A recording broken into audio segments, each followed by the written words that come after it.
लोकसभा चुनाव को लेकर शनिवार शाम को आदर्श आचार संहिता लागू हो गई है। इसे लेकर चुनाव आयोग ने एक पत्रकार वार्ता के दौरान चुनाव की तारीखों की घोषणा की, जिसमें चुनाव 7 चरण में आयोजित किए जाएंगे।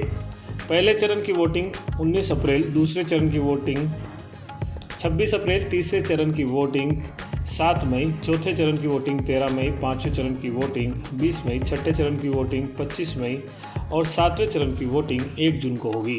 वहीं मतगणना 4 जून को होगी। इसी के चलते राजस्थान में 2 चरणों में मतदान होगा, जिसमें 19 अप्रैल को 12 सीटों पर मतदान किया जाएगा। वहीं 26 अप्रैल को 13 सीट पर मतदान होगा। चुनाव की तारीख की घोषणा होने के साथ ही आदर्श आचार संहिता लागू हो गई है, जिसकी पालना के लिए सभी को दिशा निर्देश दे दिए गए हैं। Coming to the general elections to the Lok Sabha, जो विश्व का सबसे बड़ा लोकतांत्रिक त्योहार है, सबसे बड़ा लोकतांत्रिक त्योहार, biggest 543 parliamentary constituencies, of which 84 are reserved for एससीज and 47 are reserved for STs.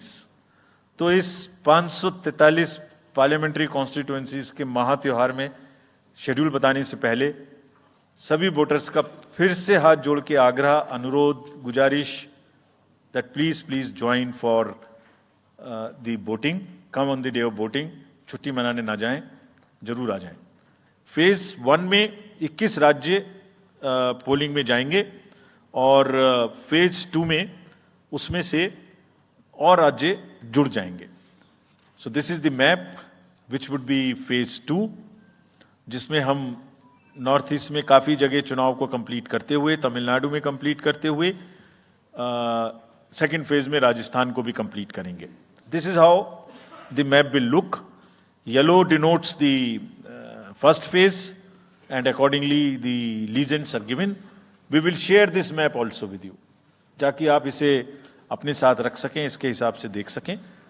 ये भी कोशिश की है हमने, और अगर पूरी फेज वाइज हम पिक्चर दें, ये भी एक अच्छी स्नैपशॉट है, जिसमें फेज 1 में 102 कॉन्स्टिट्यूएंसीज, फेज 2 में 89, फेज 3 में 94, फेज 4 में 96, 49, 57, 57. So we'll start with the 102, the largest, slowly come down and finish northeast, move up from the south and finish the western area. तो इसमें वेदर और हर चीज़ का ध्यान रखते हुए काफ़ी सोचने के बाद ये शेड्यूल बनाया गया है। विद दिस, जो सिंगल पोल डेट है वो 22 स्टेट में होगी। 2 राज्य 4 बार में जाएंगे, कर्नाटका, राजस्थान, त्रिपुरा, मणिपुर। 3 फेज में 2 जाएंगे, छत्तीसगढ़ एंड असम। 4 फेज में 3 जाएंगे, उड़ीसा, मध्य प्रदेश, झारखंड। 5 फेज में 2 जाएंगे, महाराष्ट्र एंड जम्मू कश्मीर। जम्मू कश्मीर की हर पार्लियामेंट्री कॉन्स्टिट्यूएंसी के लिए 1 फेज होगी। और 7 फेज में 3 जाएंगे, Uttar Pradesh, Bihar and West Bengal. With this friends, I and my address and thank you very much.